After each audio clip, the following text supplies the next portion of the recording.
Hello everybody, today we're going to be busting some skincare myths that you need to stop believing. So these are all questions that I get, well not really questions, they're comments I get left a lot on my channel, whether that's comments replying to me or comments from some people replying to other people in my comment section about skincare. In particular, a few of these touch on the skincare that I use, but there are a lot of myths out there, there are a lot of misconceptions, a lot of wrong facts flying around the internet that I want to challenge today. So let's start with number one. Just so you know, obviously I get all my facts from research, reading books, reading articles from dermatologists, scientists, things like that. So this is where I get everything from, all my information. For you guys that are like, well, you're not a doctor. No, I'm not a doctor. I just like to learn. So the first question I get asked a lot, and quite a few statements from people saying that after a while, your skin gets used to skincare products. A really good analogy that I saw was someone saying that's like saying that your body gets used to vegetables. There's no evidence of this whatsoever.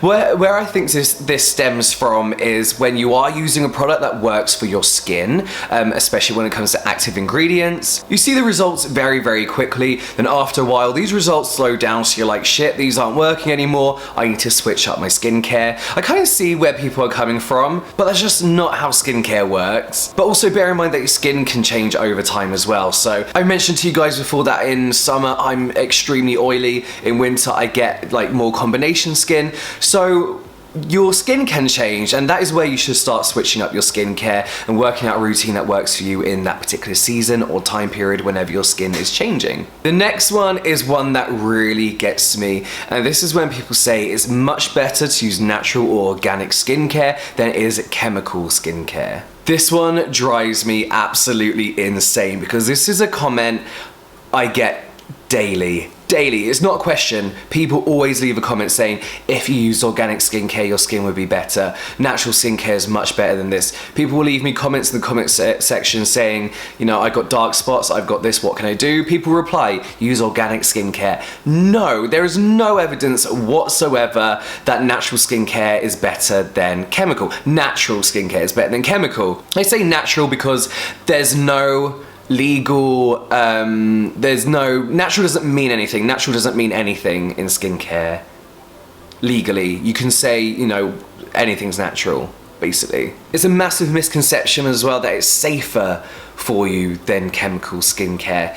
Again, no evidence whatsoever, and I think this comes from the idea of parabens and sulfates and all that kind of stuff. And I think this comes from the somewhat now dated experiments and findings of parabens and sulfates in skincare. Some natural ingredients or natural things are some of the most poisonous and dangerous things in the world to use on your skin or ingest over man-made chemical stuff that is made in a lab that is probably much, much safer. For example, I can't use witch hazel on my skin. It's highly irritating for my skin. Things like peppermint, mint on skin is highly irritating as well for pretty much anyone and shouldn't be used on your skin. When I worked for Lush Cosmetics, they were very, very good at explaining if somebody comes in with a reaction, give them a refund because natural ingredients are highly more likely to cause a reaction or irritation to the skin than chemicals. So when I worked for Lush, we constantly had refunds coming in. We had people reacting to products, and we also gave them allergy warnings as well because all the products were 100% natural. They were more likely to react to these natural ingredients. Also, there are natural products that pregnant women couldn't use. So these natural products were more dangerous for pregnant women than the chemical products sold elsewhere.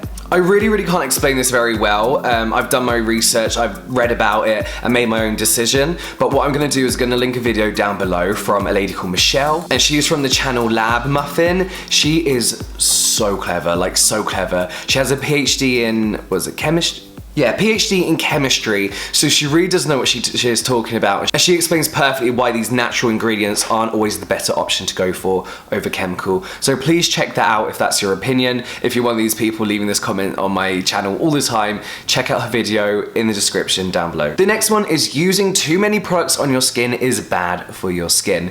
So yes and no. Basically. You guys know that I used to be fond of the 10-step Korean skincare routine. I'd have about 4 or 5 steps still in my routine. So using too many. Using a lot of products isn't necessarily bad for your skin. What's bad for your skin is using the wrong products with the wrong ingredients on top of each other. So we all know active ingredients are really, really popular nowadays. AHAs, BHAs, all that kind of stuff. And they appear in everything nowadays. You can have like salicylic acid in your face wash, and then you have a BHA in your toner, and then you have, you know, it goes on, and you can find an active ingredient each step of your skincare routine. So it's important to work out where you feel you need that active ingredients. For me, I like to use it in kind of like the tonerish stage, and then make sure you're not layering active ingredients on top of each other. That is when your skin can become highly irritated, it can suffer. Working out what products works best for you and in what order is the best thing to do. The next myth is that if you have oily skin, you must avoid oils and use oil-free and oil-stripping products. This is going to come from me personally. My opinion on this is absolutely not. Absolutely not. So I have very oily skin, especially when I was a teenager, when I had a lot of spots, and I used products with high alcohol content in because I knew it would dry out my oil. I use oil stripping products, I use oil-free products, and if anything, they made my spots worse and they made me even more oily. In my personal experience, I found that my skin was overcompensating for the lack of oil my skin had naturally on it, the oils I was taking out of my skin. When my skin really, really started to improve and the rate in which my oils were producing was when I started to use oils in the evening. So I'd use an argan oil, which I still use to this day, maybe 3 to 4 times a week. I'd use this oil on my skin, and the next day I'd be a lot less oily. Not only did this oil help control my natural oil production, but it also helped even out my skin tone, get rid of dark spots, any acne spots, things like that. So in my personal opinion, absolutely not. I think if you have oily skin, stripping away your natural oils is the worst thing you could do for your skin. And avoiding oils altogether is the worst thing you could do for your skin. I've mentioned this so many times before, but I still get asked about it. The next myth is using cold water closes your pores, using hot water opens your pores. No, that's not how pores work. They don't just open and close when you change the temperature. Unfortunately, how amazing would that be if that was true? What it does do is loosens and tightens. So hot water can loosen your pores, and it does allow your products to work better inside your pores, give you a better cleanse, all that kind of stuff. Then the cold water can tighten your pores, but they're not going to open and close them. You can never close your pores. It's still a technique I do. I'll splash my face with lukewarm water, wash my face and splash with a little bit colder water, not freezing cold. My skin just looks a lot fresher after that, and it definitely does give the appearance of a more poreless looking face, but no, we can't open and close our pores. The last one is one that a subscriber left a comment on, and I kind of realized it was a bit misleading, and that is that drinking water is good for your skin. Now I know this is like a given. People are like, you know, drinking water can change your skin loads. Unfortunately, apparently that's not the truth. According to a dermatologist who I've now forgot the name of, I'll link it down below, says that this is one of the biggest skincare myths that never seem to go away. Drinking lots of water doesn't flush out toxins from your skin, it doesn't improve your skin, it doesn't make your skin less dry, and it doesn't remove wrinkles or smooth out your skin, or any of that miracle stuff we believe water does. There is simply no scientific evidence to back this up whatsoever.